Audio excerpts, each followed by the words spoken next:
Mancano ormai poche ore al Capodanno che secondo le stime dovrebbe portare in Prato tra le 50 e le 60.000 persone.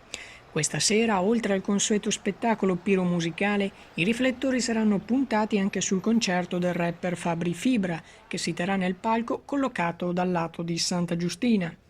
Per il concerto è prevista un'area di sicurezza da 10.000 posti. I biglietti per l'accesso sono in distribuzione gratuita da giorni presso una casetta in legno a lato della Giostrina in Prato e questa sera anche da una seconda casetta collocata a lato di Palazzo Angeli. Per questa sera è previsto un servizio di bus navetta che ogni 15 minuti collegherà la zona nord, est, sud e ovest al centro.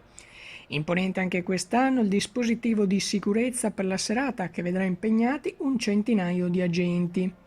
Anche quest'anno lunga la lista degli oggetti proibiti, in particolare non sarà possibile introdurre bottiglie e oggetti in vetro, bottiglie di plastica più grandi di mezzo litro, borracce di metallo, bevande alcoliche, bevande contenute in lattine, biciclette, liquidi infiammabili, bombolette spray, spray al peperoncino, oggetti appuntiti o che possano arrecare danno agli altri, quali ombrelli e aste, bastoni per i selfie e treppiedi, materiali esplosivi, fuochi d'artificio, fumogeni, razzi di segnalazione, pietre, catene, coltelli o altri oggetti da punta o taglio, veleni, sostanze stupefacenti e nocive.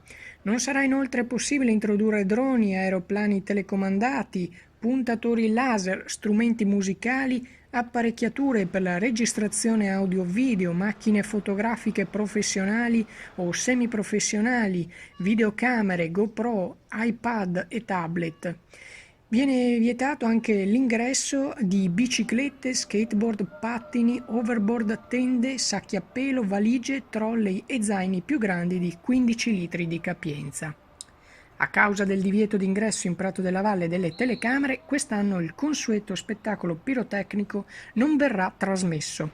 La diretta di questa sera verrà invece effettuata da Cittadella. Sfisciamer Channel News, Padova.